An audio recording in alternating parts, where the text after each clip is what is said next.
Good morning. Hello, happy Friday, and welcome to Solidarity Live. How are you, Alex? Yeah, pretty good. Nice weather. Seems like it's been a while. I So know. I'm happy to be doing the show again and talking about what's going on. What is going on, Jocelyn? Oh, it's like a really good question. Well, we've got a new Supreme Court justice. That was nice. Yeah, and I think, something that we're going to talk about today is it was, if you were paying attention with us and what we were working on, the end of this, of the legislative period of the first 2 years of Joe Biden's presidency is fast approaching. It was going to be the omnibus and SCOTUS, the very last piece of the legislative agenda, which is some sort of reconciliation package, whatever Joe Manchin allows us to have. And, hopefully he stays true to what he's saying, which is bringing down prescription drug prices, taxing rich people, and spending hundreds of billions of dollars on green jobs and manufacturing. And all of that is great. Now, would I bet on it? I don't know. I don't know if I would bet on it. I mean, I like betting, so I probably would bet on it. Joe Manchin likes, saying no, but he also generally does. Like he's voted for. I think,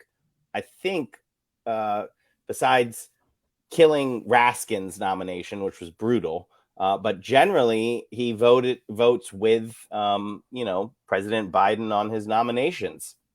He kind of does what he says he's going to do. So I'm talking myself into a $5 bet, Jocelyn, if you want to take the other side that Manchin's not going to let us have any nice things.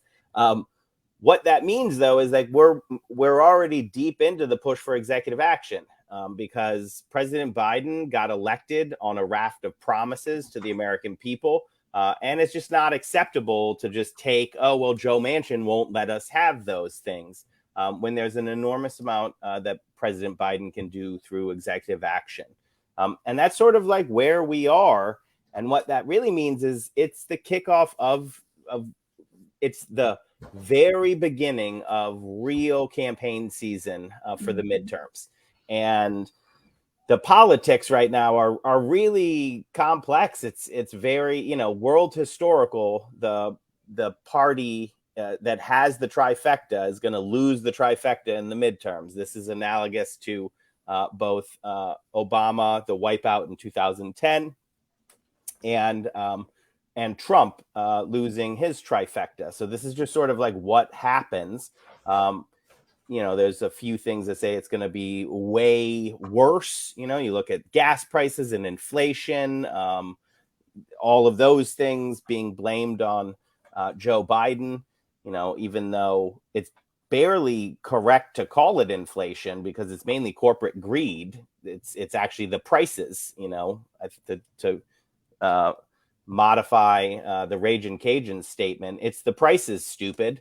And that is what we're saying. Like it's the drug prices. There's one, lower drug prices. You'll see that it's not anything underlying it. It's just these corporations are charging as much as they can get away with. But what for today, what I want to talk about in that campaign sort of section is there's a lot of people who are like, oh, there's nothing. The Democrats have done nothing. Everything is, woe is me, all is lost. I think that's also wrong. It's not going to be rosy or, the worst case scenario. And at the end of the day, all politics is about representing the constituents who put you in office. And, at the president, that's everyone in America. At the Senate, it's, everyone in the state, and in the district, it's everyone in the district. But we're joined today by somebody who's going to talk with us about, what does it mean to actually represent the constituents in the district. Shekar Narasimhan, chairman and co-founder of the AAPI Victory Fund. Shekar, thanks for joining us on Solidarity Live. You heard my whole wind up. It was a long one. That's what I do. I talk a lot. But I want to actually delve into that, and I think your story will kind of allow us to do that. What is the AAPI Victory Fund, and kind of why did you set it up? Thank you, Alex. Thank you, Jocelyn, and good morning to everyone. Uh, the answer to that question is actually the easiest. It's getting to the messaging that we as progressives and Democrats do. That's much harder. So you took on the hardest subject, Alex. 6 years ago, a group of leaders from the API community that had really gotten together around President Obama's commission on Asian American Pacific Islanders sat in a room in San Francisco and simply looked at data.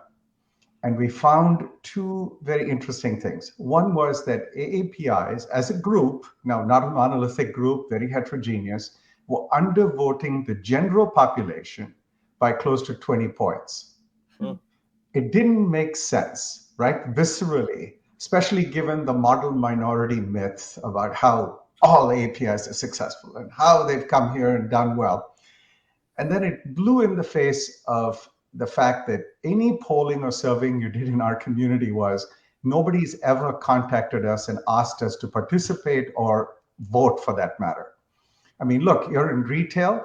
How do you get a client if you never ask them to be a client in the first place? So here was the Democratic Party taking for granted a constituency that's the fastest growing electorate in America, with all this potential to be more progressive, to push the politics of the country in the right direction, and paying no attention. So we formed the AAPI Victory Fund. It was not whimsical. It was actually a group of leaders who said we should dedicate our resources, our time, and be very strategic about how we show success. We found 8 states in the country. 7 out of 8, by the way, are considered to be, the states that matter, okay? We know where the electoral college votes are. We know where the margins are. And in those 8 states, during a recent statewide race, the AAPI vote participation could have made the difference between winning or losing for a Democratic candidate. And we simply said, have you seen this data, Democrats? Have you understood that if you do not mobilize this community or organize it or make it more aligned with our views and pay attention, you're not going to win elections of the future? And the answer was, oh yeah, but you're very complicated. We don't know how to poll you. You normally, by the way, never saw, you would see a poll that said, here's how everyone voted. We did all these exits, and this is how young people voted, and suburban white women and African Americans and Latinos. You never saw APIs. So we said, we have to change this. Now, do you do this on the inside? Many of us were contributing, writing checks, getting, by the way, very nice photographs. At some point, my wife said, there's no room left. Stop taking photographs, okay? Do something. But at that point, we said, what could we do? And we formed this as an umbrella to organize, raise money with one central purpose: mobilize our vote, make it meaningful. We knew that if we showed that we could mobilize our vote, that candidates would come to us, they would start asking us, what do I do other than wear some ethnic clothing and go to an event? Yeah, you should do that. But no. Here are the 5 issues you should talk about. Here's how you should talk about them. By the way, we are very complicated, like many other communities. Don't talk to us as though we're monolithic. And here's the other toolkits that you need to deploy. So do you have API staff in your organization? Do you have them in your campaigns? Are you using language in literature? Are you focused on your community and what gatherings they have and who the grass tops are? So we started to experiment and focus this in 2016. As an example, Wake County, North Carolina, where we spent, just so you know, it sounds like a lot of money to some, but it's pathetic in the course of a presidential campaign, $100,000 mobilizing voters in North Carolina.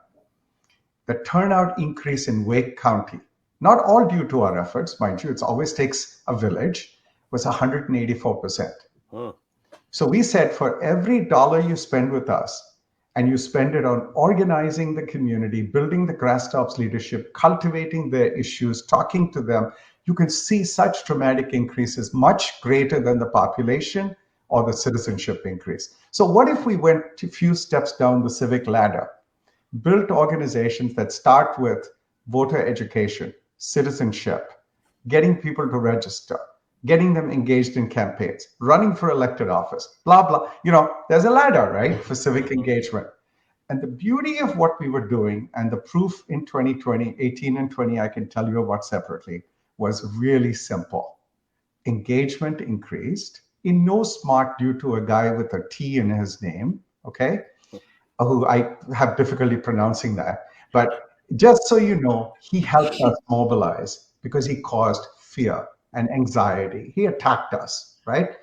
Yes, but that's not what I call a continuing proposition for success. You have to have an agenda. You have to deliver. You have to help people with their daily lives. And that's what the stage that we're in today.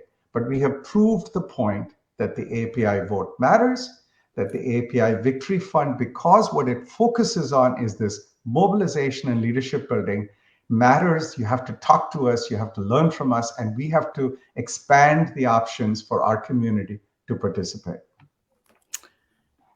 Well, and first of all, thank you so much for everything you're doing, Shekar. Like it's just, so the amount of, it's like deeper than racism, right? It's like, is there a word, is there something that's worse than racism? I don't know. But the what's going on in this country since that gentleman whose name it slips my mind. It's very difficult. Because now you're seeing politicians model this, even on our side. Tim Ryan came out with an incredibly offensive ad against China, which is incredibly harmful to AAPI people of all, from all over, because it's this temptation to blame problems that very much have originated in America, failures within the American tax code, corruption within the American system that favors wealth inequality, and to blame that on either people from other cultures or other countries. It's disgusting. And it's provided unique challenges for people in the AAPI community, and that's also nothing new. It's a legacy that's, dates back to the 19th century in this country. And what has it been like, being slapped in the face with that? Like, how do you deal with that, and what can allies do to help? Oh, thank you. I love that question. First of all, the ad was offensive, and we had to come out and say that, even though we want Tim Ryan to win the election, okay? Because the fact is he's more likely to vote with us than the other guys who are off the ledge or in some kind of deep part of thinking that I haven't understood. The basic truth is that it's always easy to identify an enemy, use it again and again, attack it, get people riled up. But what people don't understand is, again, these are momentary. This is illusionary politics. So what the guy with the T did was legitimize doing that. You see, he made it okay to be racist overtly, to be a white supremacist, to say these negative and evil things, and to pinpoint people. He made it okay. Now, what do we want first and foremost? We want our friends and allies to understand that we're not saying that trade and trade policies that we have encouraged in this country and done very little to stop, jobs and their movement, which many American corporations chose to lift out those jobs and move them wherever they moved them. And they did so because, again, we did very little to stop them. Think about inversion taxes. Think about the code that permits you to allow transplanted workers to get tax benefits. Anyway, there are so many things policy-wise that we did nothing to discourage. The others did to encourage, to create jobs in their countries, and it happened. Now, are we saying you can't talk about that? No, that's unilateral disarmament. We should. But what we should be saying is who the real culprits are. It's not the workers, who they didn't get up and leave. It's not those who came here and simply said, I need jobs in my country. No, we fight for jobs in every state. We should. But it's blaming an enemy so that you can stir up your base and activate votes. So could that have been said better? Yes. You don't, by the way, need to say China 8 times in 1 minute to get me to the point where I think China is bad, okay? Please. Second, you can talk about the Communist Party. You can have AAPIs and other people of color on the stage when you're talking to them. So it doesn't look like you're just attacking us. And most importantly, you can talk to the communities about what you're trying to say and do so that we all understand you and we can support you. If even our friends and allies don't do that, it's really hard to counter the crazies, okay? And there are alternative networks of information out there. So, Jocelyn, what we have to do is push back and say this is unacceptable, it is wrong, it leads to hate, violence, and crime. So is that what you want? No. Then let's find a way to talk about it. So we're doing messaging, we're giving talking points. The Congressional Asian Pacific American Caucus published guidelines. We simply ask, please, all consultants, because candidates don't often prepare the ads or organize them, all the consultants, white or otherwise, read the stuff, okay? Talk to our community when you're doing these things. And do not assume that APIs will just simply overlook it because they think there's no alternative in a two-party system. They have the option, as they've exercised before, to simply sit on their hands. That's equal to a no vote for a Democrat running in Ohio or anywhere else that's going to be a close race, Nevada, Georgia, North Carolina, Pennsylvania, Wisconsin. You better not behave this way. You better talk to our community. There's a lot to go into there, and I'm trying to choose because you said the consultant word, and I was like, should we go to the consultant side? And we should, because there's something that I do with my hat on at Social Security Works, where I'm just like trying to get Democrats. I'm like, seniors exist. Not only do they exist, they vote every single time. And Democrats, the policies that we created, Social Security, Medicare, these are enormously popular. So just do the things, right? Like drug prices are too high. We got to lower drug prices. But it's sort of amazing to me. And I know you probably know this, but seniors are persuadable. So they actually will vote sometimes Republican and sometimes Democratic. Based on policies and, basically like if they feel like politicians on their side. And the seniors left Trump and they moved over, and that was a decisive factor. And I'm going to do just recent. In Virginia, seniors moved the other way, and McAuliffe lost. And, well, why? McAuliffe is a terrible candidate, but mainly there was a bunch of consultants who tried to play this same playbook that I swear was written in like 1990 and doesn't connect with people anymore. And it's like, this is the day and age where it's also a male and TV mentality that's like, you only get like one thing and you gotta hit one brand and everyone's gonna see that. And you're like, people consume information from all different directions. So like you have to be culturally competent. You have to reach. And if you don't know, you reach out to the people who do know, like you, who are saying, we're here, talk to us. We'll help you, with cultural competency. But I do find that consultant class is where it's incredibly difficult to crack into. It's like, they know what they're doing, and they don't. This is one thing. Like, it'd be one thing if they had a track record of success, and they're like, oh, I've been winning elections with this messaging since, right?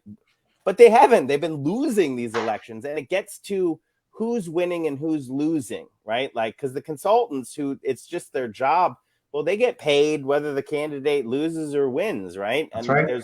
there's all sorts of structural things that are wrong in there. But what you're focusing on, I feel like you get into the campaign and you have to actually break past that and say you have to do things in a different way. You actually just have to, and it's in many ways easier. Like when I go to campaigns, I'm like, you can like Google senior facilities, and they'll come up on Google Maps, and you can go to also, and you have people, you know where to go. And here's exactly how you talk to them. Don't worry, you can't overdo it on drug prices. So like, I want to get into what is your how do you think you're doing on changing the consultant mentality, or have you figured out a way to get around them to get this increased dialogue with community? Because that's what you and I are sort of saying, is you just have to be in dialogue with the community, and then it's kind of easy. Then Absolutely. we can organize, in solidarity more horizontally.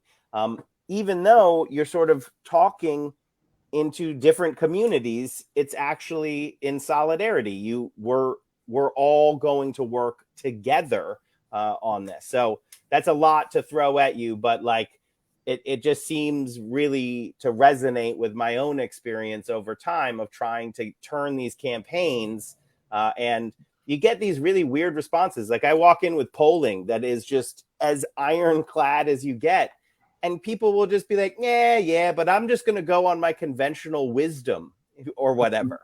Mm-hmm. So everything, look, Alex, Jocelyn, at the end of the day, I don't believe this is that complicated. I'm really a business entrepreneur, okay?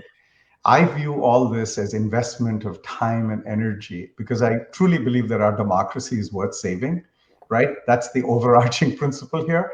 I also think that the role of government is to actually like help people, and especially people who need the help. So these are very simple things to explain. Our community believes that you can't change the value systems overnight, but you can change the predilections. So what is the predilection? First of all, if you're not at the table, you're on the menu. Okay, you have to have a seat. So we have said consistently that representation is number one. In a campaign, who is there? Who's representing this diversity of views that need to be collected and thought about before something is done? Before you spend $3 million on an ad campaign, who are you targeting? Why are you saying it? What are you saying? How are you going to say it? And what are you going to do afterwards? Seems to me, if I wrote you a check for 3 million, I'd expect the answers to those questions like upfront. And then I would find out if you were the right person to execute it. The problem is that campaigns are run almost like they're automatic motion. Get the list of voter rolls. By the way, the voter rolls that are available to the Democratic Party and all its organs are completely flawed. They have been for years and generations. Approximately 25% of the people on the voter roll are called unknown. How would you like to be unknown? Many of them are AAPIs. Many are Latinos. If 39% of your base voter is a person of color, which by the way is the case for the Democratic Party writ large, would you spend 39% of your money cultivating that vote? A, the answer is hell no, they don't. B, would you try to identify who that 39% is and have dedicated teams focused on culturally competently and the messaging and the content? And by the way, where do they live? 80% of AAPI voters live on their cell phones. Mm-hmm. That means you have to talk to them there, find out where they are. Is it Facebook, Instagram, Twitter? Where is it? Don't get too absorbed in what you're trying to just simply say. First, find them, identify them, put people who look like them in front of them, organize around the issues they care about, deliver the message with clarity, hire the people who know how to do that. I don't understand why that's so complicated, but there's a political establishment and a complex that's been created that subverts this at every turn. I truly believe that we win elections despite it, not because. That's what I think too. We have the data on that. If we want to change that, we have to get the right candidates.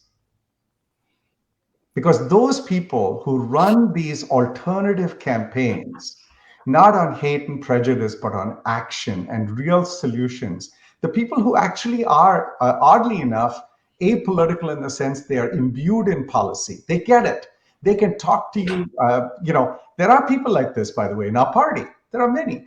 You said, just the example you gave, seniors. How do you break out seniors between people of color, people who have simply aged in place, have come here many generations ago, and recent immigrants? What would define those issues a little differently as they age? Because they are different. You could probably explain that in 5 minutes and talk about how, if you did get prescription drug price controls in place, and you did it just for insulin first, and then you did it for this, who would you go talk to, and how would you tell them what you did for them? It's not that hard. So why is it not that we simply know how to message that? Because you started this whole thing by saying, we've actually accomplished a lot. Yeah, there's a heck of a lot left to do. And yeah, we didn't get some things done. But as Democrats, we spend all our time talking about what we didn't do and not what we did. If you want to win elections, you have to talk about what you actually did yesterday for people, not just what you're planning to do day after tomorrow. If only I had 53 votes in the Senate and I had 280 seats in the House and I had the presidency, I would do everything I promised you. Well, guess what? That's not a winning proposition. So what you do have to say is, what did I do for you? What was the American Rescue Plan? What was the infrastructure bill? How did that help lift equity issues, create economic transparency, improve your lives, reduce your costs of living, enable you to get a decent job with decent wages? Again, not a politician, but I can tell you bluntly, that's what our community wants to hear. That's what we try to take from all the noise and traffic to distill down into simple English, simple Urdu, Hindi, Bengali, Gujarati, you name all the languages, Chinese, Mandarin, and put it out there. And if we're talking to Filipinos, we like to have those who speak Tagalog speaking to them. We do believe that that makes a huge difference. And the great thing about voting is it becomes habitual. Once you get someone motivated and they figure out the system, they actually tend to do it again and again. So our democracy rides on our success at doing that and doing it really well, and then continuously doing it. So that's the allyship we look for always, is people who are thinking with us out and about winning an election, but then what's the next election and who's the right candidate to give us that kind of sense of security, who's actually going to deliver for us. Well, and I know we're almost at time and I have to let you go, but can I ask you one more question? Sure, absolutely. Okay. So I think one thing that has always struck me, and please tell me if I'm off base as a white woman, but that the continent of Asia is so large, culturally diverse. And I love that you bring up the language thing, right? Like within the country of India alone, there are more major languages and religions that any predominantly Caucasian American really understand. And I think that one thing that's very offensive for me to watch play out in politics is the way that Asian Americans do get lumped together as like one monolith and, this like very harmful model minority two-dimensional thing when, Asia is this big, beautiful, diverse continent with so many different groups and cultures and nations and religions that all have diverse needs and have diverse contributions that they've been bringing to America for as long as this country has been here. Asian Americans have been making major central contributions to American democracy and have built this country, like literally and figuratively. How do we combat that? Because it's so offensive. Again, like the China ad is a perfect example. It's like, we're talking about billions of people here, which is like almost half of the world's population. How do you all organize against that? Well, we organize always with the one perspective, which is that, of course, we're not a monolith. Of course, we're not homogeneous. Thank God, by the way, we're not, because it's so much more enjoyable. But there's some things that run across as common values: family, education. These are very common values. You could ask anybody, actually, you should ask any human being, but certainly anyone who comes from the 38 countries that we call in this broad Asian American Pacific Islander grouping. But the main thing that binds everyone is that everybody has virtually everyone, other than the native Indians, came to this country as an immigrant. They had dreams and aspirations. They had belief in systems. These systems were not created for everyone. Let's be very blunt about that. Mhm. But we're a work in progress. We all understand that. So we came here to make that work in progress better, not to drag it down. So to the extent that we can create prosperity and a pie that's growing and more equitably shared, there's enough for everyone. So the most important thing I tell our community, and maybe this is what you really are hinting at, I say, let's make the pie bigger. So if we are successful, we make others. So what do we have to do to convince everybody that this community in particular, and by the way, we have a partnership with the Collective PAC in the Black community and the Latino Victory Fund in the Latino community, because we totally believe that API volunteers can talk to Blacks and Latinos and whites also, and vice versa and across the board. There's no reason for us to sit in our silos if we're talking about common values. But there's a big reason for candidates and politicians to segregate and separate us. So that's who we should be fighting. That's what we should be fighting. So to the extent that we truly believe that collectively we are more powerful, that solidarity actually works to win elections and produce results, then we should be practicing it in the field. You should see the most diverse group of canvassers in 2022. We are hoping in Georgia to have canvassers from all communities walking doors together in diverse communities and neighborhoods. We want those visuals and those messages to resonate so that people say, if you guys can figure this out, why hasn't the politicians figured it out? Why haven't we seen policies that affect our lives? So it's critical, therefore, that we get the right candidates and we educate them and we make sure that when they get elected, we have actually held them accountable. So that's the stage we're at in growth and opportunity.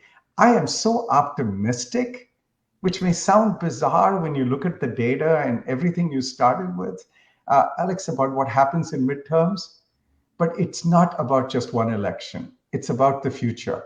And we can't just fight for one thing. We have to win in 22, in 24, in 26, 28, and thereafter. Otherwise, we will lose our democracy. So this is a long fight ahead, and I look forward to fighting it with you. Thank Shekar, you thank so you. much, Shekar. Thank you so Yeah. much for joining us here on Solidarity Live. Hopefully you can come back and we can delve into some more.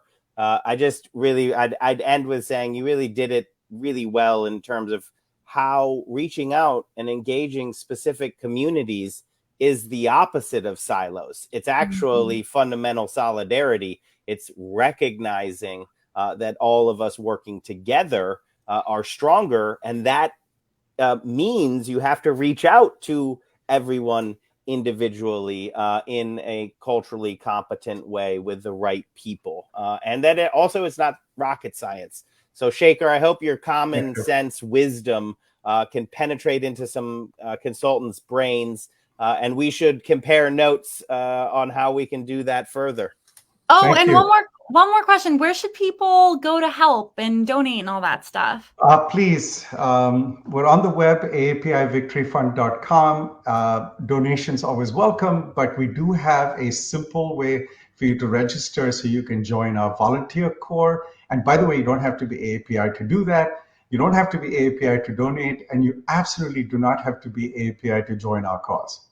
So Awesome. Please join us. We'd love to have you. Thank you. Thank you so much.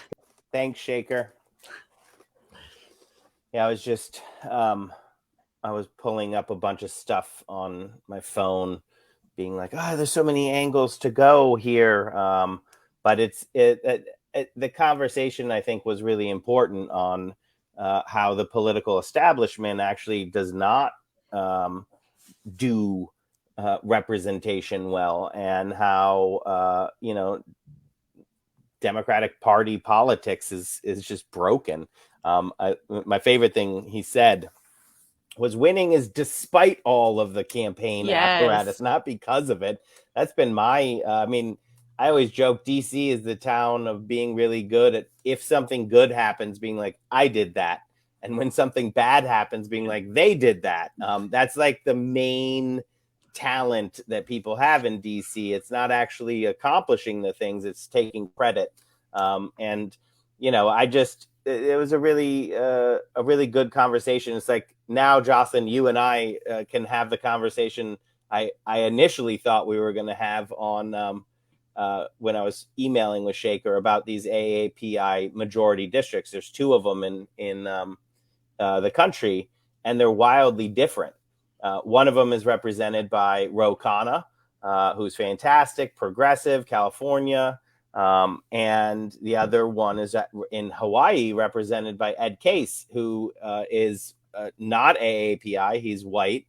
He's extremely reactionary in the Democratic Party. Hawaii is like the most progressive state there is. So the out of stepness that he is with his district is on a bunch of different levels. But it's sort of the party apparatus is just happy to have a Democrat in that seat. And that's the tension that I wanted to explore. You probably have some thoughts on that, maybe even with Tim Ryan and Morgan Harper and others. So yeah, that's kind of what I thought we would talk about with him, but instead you and I are talking about it.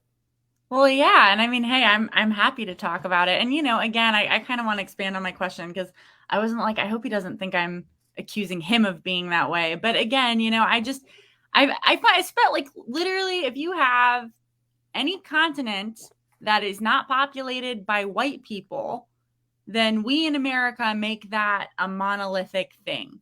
Like the way Asian Americans are just reduced to this, again, incredibly harmful model minority voter. It's disturbing. It's disgusting. I mean, it's like if you travel in Asia, you're like, wow, this is the most diverse, interesting, unique place I've ever been, because it really is. Like India alone, they have something like, I don't even remember the number anymore, but it's something like 16 major languages that billions of people speak, and they're unique. They have unique needs. They come here and they have unique experiences as Americans, right? Like this, it's gross. I don't know when that started, but and then you have people like Trump and Tim Ryan, apparently, who have decided to blame all our nation's problems on affluent Asian governments. And that hurts the Asian Americans that live here who don't represent their governments, for better or worse. Like, they're unique people. I hope people don't see me and generalize to Donald Trump. But, as a white person, if you're white, you get to have a complicated story. It seems like if you aren't, you don't. Yeah, and I think Tim Ryan to me is a good example of consultant class stuff, because Tim Ryan is a good Democrat. He's very pro labor. He might not be the most progressive Democrat around, but we've worked with him for years, and he's solid. He would be. Ohio is a super difficult state to win. Tim Ryan has the best chance of winning in Ohio, like by far and away, and for a Democrat. And I'm staying neutral in the primary, but it's also I can read polls as well as anyone. Tim Ryan is going to win. That's just the way it is. I mean, like, anything can happen in politics, and I like gambling on long shots, and progressives like Morgan Harper running shape a narrative and shape a message. But like the discordant note of that ad that Tim Ryan rolled out, unfortunately, and this is maybe this is a nuanced discussion. The problem is that it works. Like it's not like it doesn't work. That's the problem. Trump was the president. Now he ran against a world, like I don't think the setup of 2016, I don't think Donald Trump could have beaten almost anyone else. And there's a unique set of factors that were brought into it. But demagoguery and hate sell. That's true. It is the unfortunate fact, but it's like a sugar high, or right. We deal with this in with seniors and email and predatory practices of campaigns preying on seniors. It works. You can actually trick seniors into donating more money by making it confusing and using technology that confuses them. Does that mean that Democrats should do that? No, it means specifically they shouldn't do that. They shouldn't do the predatory practices that, because it might win in a short-term sort of way, but even then it doesn't win, right? Like it's looking at the wrong metrics is what it is, right? Who is actually going to vote and give you victory? It's not money. It's not dollar bills. And so, like, if you're just raising as much money as possible, Hillary Clinton had way more money than Donald Trump. And Hillary Clinton lost. We've seen time and time again that money doesn't vote. And to Shekar's, what he's talking about in this Tim Ryan ad, like, does that xenophobic sort of framing work with some people? Yes, it definitely does. But what is the cost? If you're only looking at a focus group where all AAPI people are actually subsumed in other, right? So it's like white, African-American, Latino, or Hispanic, non-Hispanic, and then other. And other is this huge percentage, right? Like 27%. And consultants are only looking at one number changing, and they're missing the fact that, what Shekar said, which was that was new to me and it was amazing, was the level of non-voting that happens in the AAPI community. So what if you didn't do the Trump playbook? Because who's going to vote for the racist xenophobic stuff? They're going to vote for the racist xenophobic in the race, and the Republican Party are offering more than enough of them. So this is just another case of, if there's a choice between a Republican and a Republican light, Republicans are going to vote for the Republican, and people are going to vote for the people who fight for their values. I would just say that Tim Ryan's values, if I were to summarize them, are very pro-labor values. And that's what sells in Ohio. You want to talk about China, do it in a way that it makes sense. China has an industrial policy, and America doesn't have an industrial policy. And because of that, manufacturing jobs were ripped out of Ohio and other places by greedy corporations and Wall Street, and the workers were left holding the bag. And that's not about the people. That's about corporate greed, the same thing that's driving gas prices right now, right? Like the demonization of the Wall Street and greedy corporate elite. Maybe someone will say that I'm being super offensive by being like, they're greedy liars. But I'm confident that they primarily are greedy liars. So, but that's the message. And like, it's disappointing to see anybody mimic Donald Trump, because A, it's morally repugnant, right? Morally repugnant. It's bad. But B, it's also doesn't work. That dude, if you're following Donald Trump's like playbook in any way, shape, or form, you just haven't been paying attention. Donald Trump is a Republican president who lost a Senate seat in Alabama. The Republicans lost in Alabama because of him. So his playbook is bad as well as immoral. Well, and so there are a lot of things there, and so I want Morgan Harper to win. I think she would be she would be incredible. She would be the first Black woman from Ohio in the Senate. She is speaking to labor in a way that is not aggressively racist against Chinese Americans, but broadly speaking, I love what you say about how racism works until it doesn't, right? Because, plug for a book I just finished and loved, Davos Man by Peter Goodman, where he talks about this trend that's happening all over the world, where communities in America and Europe and literally everywhere that have enjoyed previous middle-class prosperity have their tax code and public sector gutted by billionaires who rewrite the tax code to give themselves tremendous loopholes and write-offs and other things that they're basically just putting their hand in the public chest and pulling out money for themselves. You do not have to be a financial expert to understand what that is.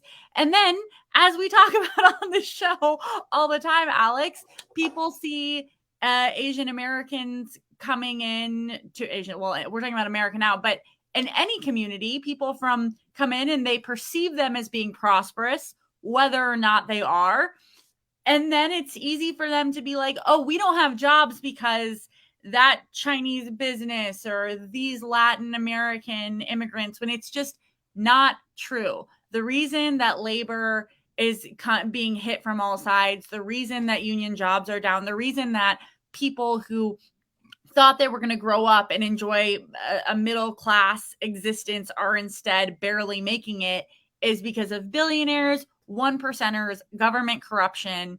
And it has nothing to do with people of other races, especially because, you know, again, the Asian American experience is tremendously complicated. Some Asian Americans have been here as long as, you know, the white people in this country have been. And because they look different, we like to assume that's not the case. And a lot of Asian Americans that come here end up being prosperous. A lot don't. It's complicated. Like any other group of billions of people is complicated. And it's just disgusting, especially because, again, America as a democracy owes so much to Asian American leaders, and it always will.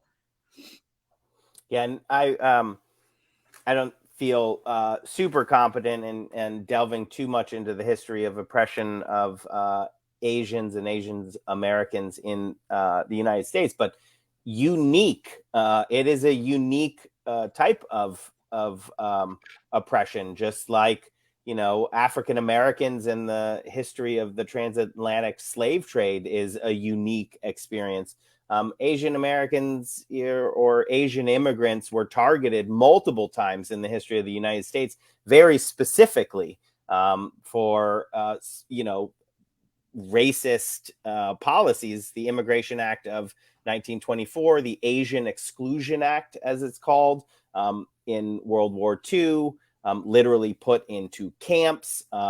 And, you know, like, Germans were not, and a bunch of that is because it was hard to tell who's German and Right. who's not.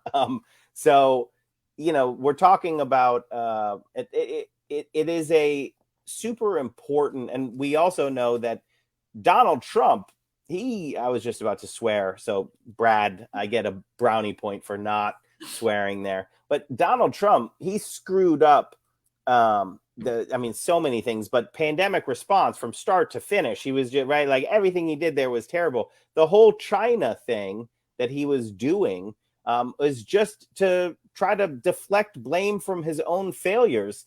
And what that did, and this is something that, you know, maybe Tom Hartman talks about this a lot, but stochastic terrorism is super real.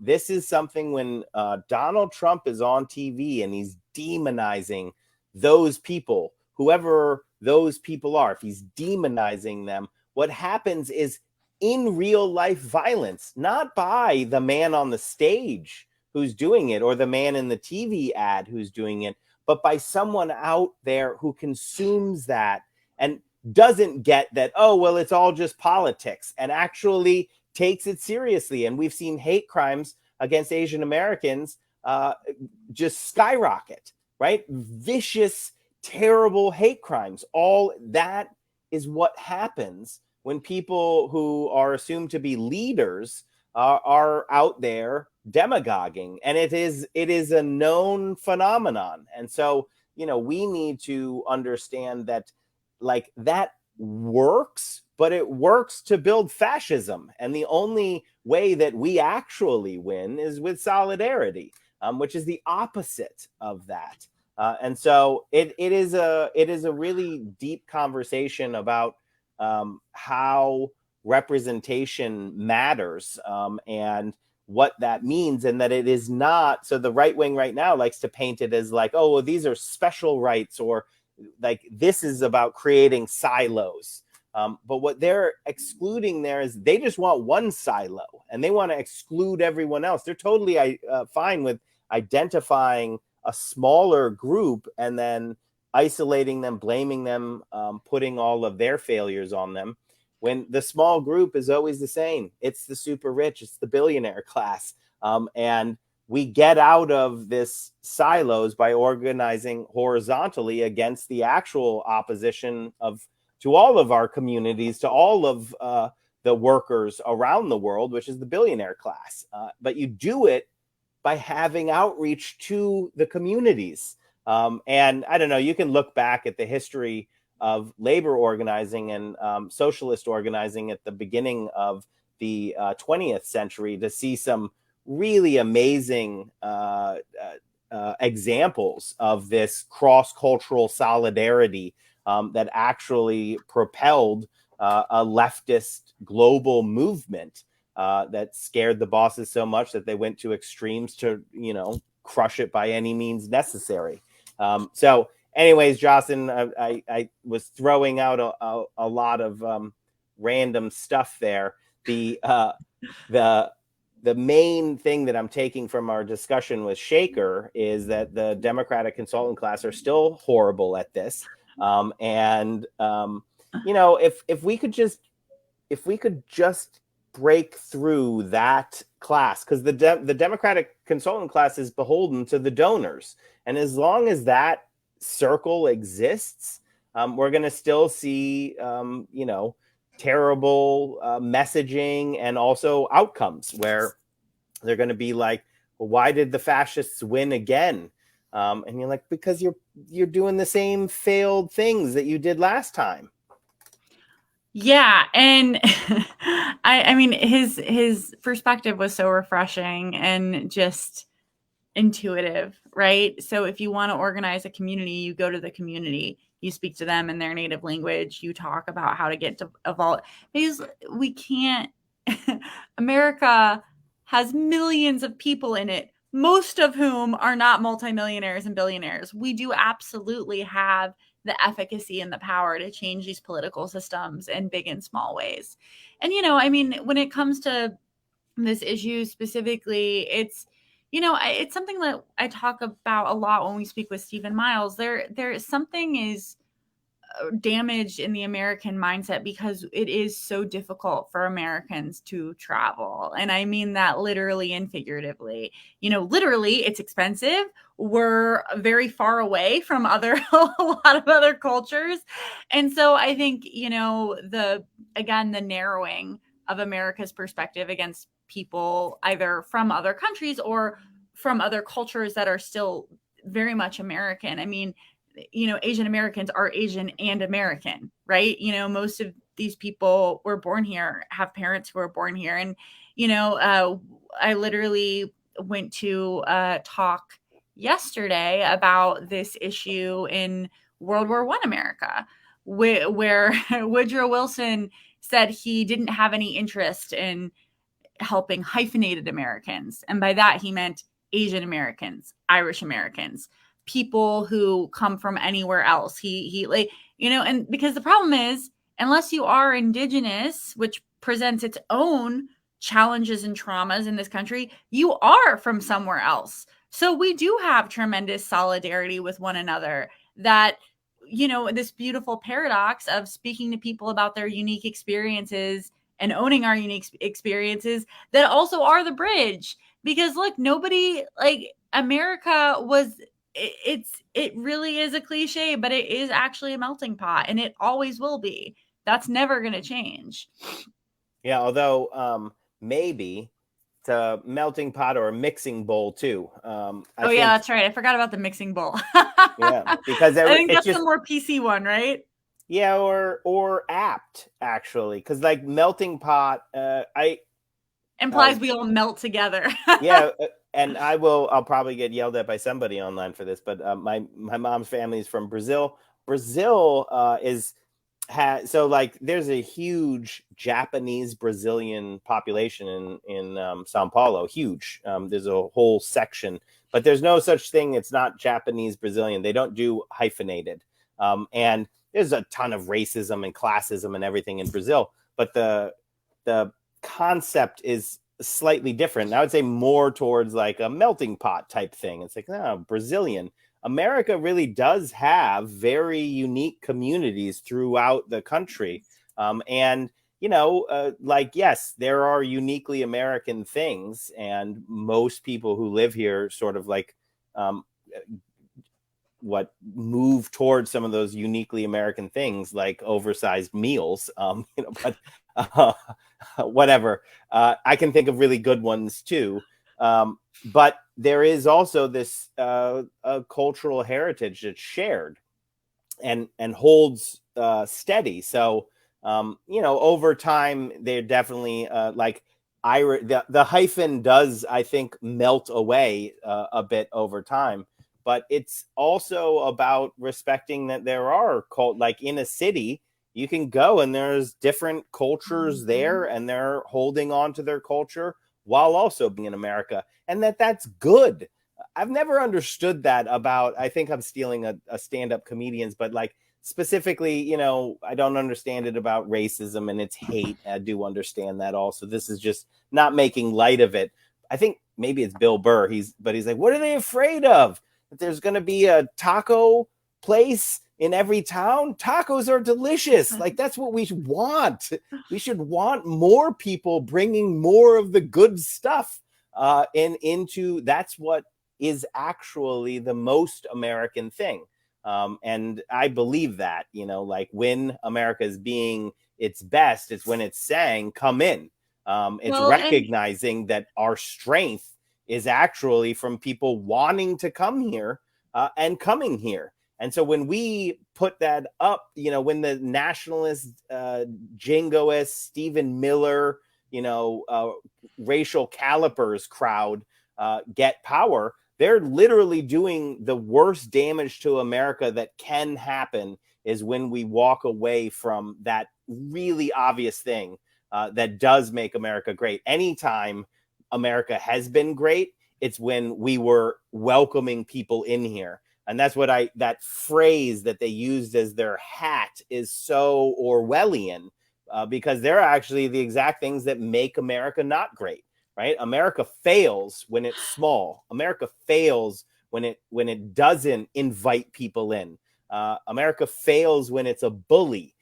So anyways, I put a lot out there, but it's really so obvious if you just read history that is the case, that this country, or if you're a nerd, you can also just look at demographics and you can see that, like, there are things where you can get in a demographic difficulty, like Japan. There's not enough. It's a very old country, and there's not enough kids in Japan. So it looks like an inverted triangle. America does not have any demographic problems because we are a very fecund nation, and we actually have people still want to come here.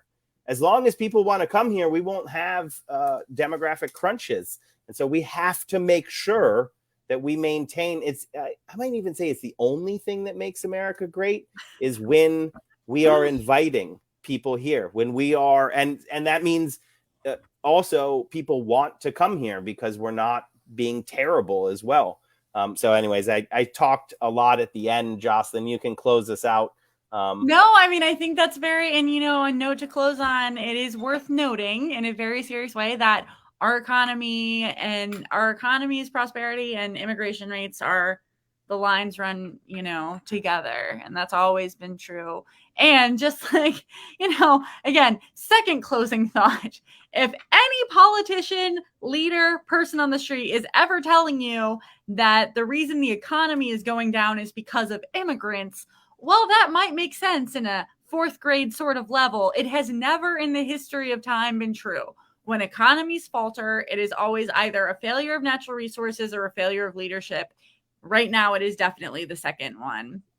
And I'm going to go hopefully learn more about Shekar and how to donate to the AAPI Victory Fund. Thank you so much for being here, everybody. And we will see you later. Bye.